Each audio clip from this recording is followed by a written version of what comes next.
Nosso estudo de hoje está na carta aos Colossenses, capítulo 3, versículo 15, que Paulo fala o seguinte: E a paz de Deus domine em vossos corações, para a qual também fostes chamados em um corpo, e sede agradecidos. Emmanuel aproveita essa passagem para escrever a lição 10 do livro Ceifa de Luz, Doentes em Casa. Se abordasses agora o plano espiritual para lá da morte física e aí encontrasses criaturas queridas em dificuldade, o que farias? O que farias? Aqui talvez surpreendesse um coração paterno em frustração, mas além abraçarias um companheiro, um associado, um filho ou um irmão, carregando o resultado infeliz de certas ações vividas na Terra.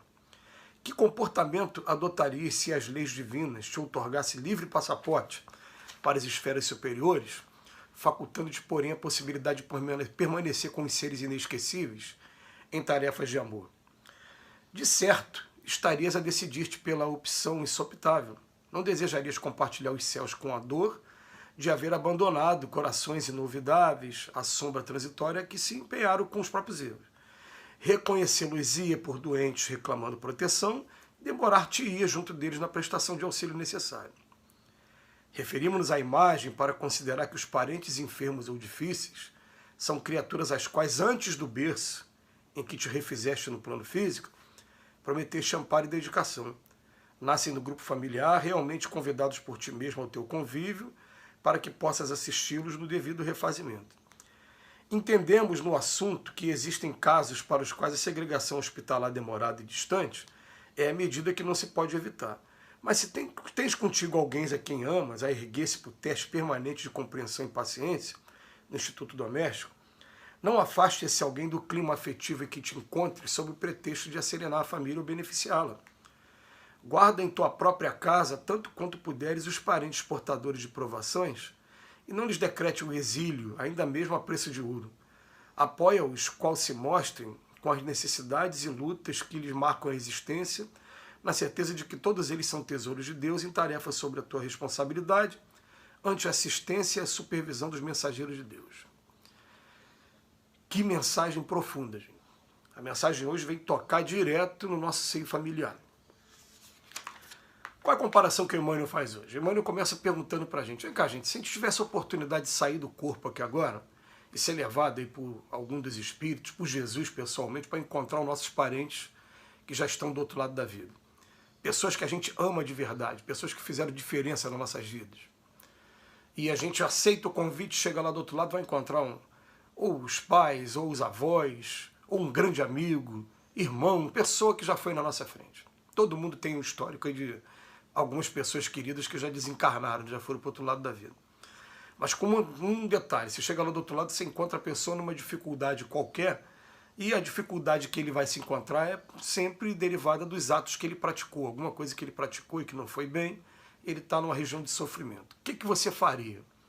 Emmanuel se antecipa aqui, falando, qualquer coração, né, que tem um pouco de sensibilidade, o que a gente faria? A gente vai fazer tudo o que está ao nosso alcance, para dentro do tempo que a gente tem disponível para estar acompanhando a pessoa, a gente ajudar aquela pessoa. Então a gente vai chegar, mas o que aconteceu? Vai tentar conversar com a pessoa, vai tentar uma terapia de perdão, uma terapia de reerguimento, a terapia da pessoa levantar a cabeça e começar a fazer de novo, tudo de novo, né? Reparar o mal que fez, entender aquela sequência do arrependimento, mesmo que tenha expiaçãozinha, mas até reparou o mal, segue em frente, vai ter essa situação, né? Ele aproveita esse quadro, que é um quadro que é legal da gente pensar, é um quadro que seria um presente para muitos de nós, né? Fala, vem cá, agora inverte a situação. Os parentes difíceis que a gente tem hoje, grande maioria das vezes são pessoas que, antes do berço, ele fala aqui, antes do berço que a gente nasceu, agora, a gente prometeu amparo e dedicação. Ah, mas eu não lembro. Ah, eu não acredito nisso não. Como é que uma coisa aconteceu? Ué, mas agora você está vivendo com aquela família. E vai ter parentes que são parentes difíceis, como a gente chama aí, né? Carne de pescoço. Vai ter parente que vai ser difícil mesmo. Emmanuel, ele reconhece aqui, ele vai falar assim, ó, entendemos que existem casos para os quais a segregação hospitalar demorada e distante é medida que não se pode evitar. Ele até fala, tem casos que eu sei que precisa às vezes de um tempinho, não está tendo, né, aquele entendimento, é bom a gente se afastar.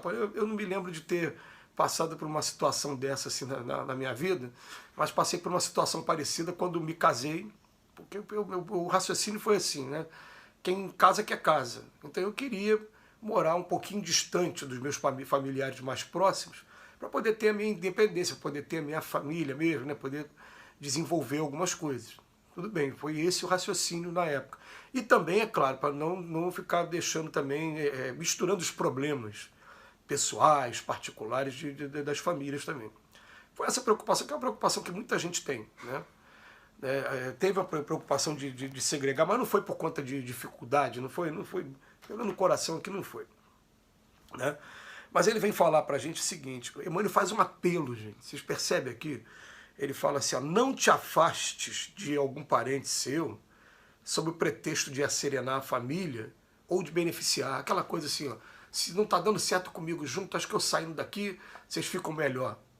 Ele está falando assim, ó, não, evitem fazer isso. Mas no início do parágrafo ele fala, eu entendo até que tem casos que não tem outra solução, a solução é essa, né? Mas sempre que você puder, evita fazer isso, se afastar desse teste de compreensão e de paciência. Tenta ficar do lado da pessoa e oferecer o melhor que você tenha para aquela pessoa. Ele está dizendo aqui para a gente. E depois ele vem fazer um outro apelo também. Ele vem falar assim, ó, guarda em tua própria casa, tanto quanto puderes, os parentes portadores de provações e não lhes decrete o exílio, ainda mesmo a preço de ouro. O que ele vem dizer com isso? Ao invés de você pagar uma clínica aí de internação, um asilo, se puder fazer, né?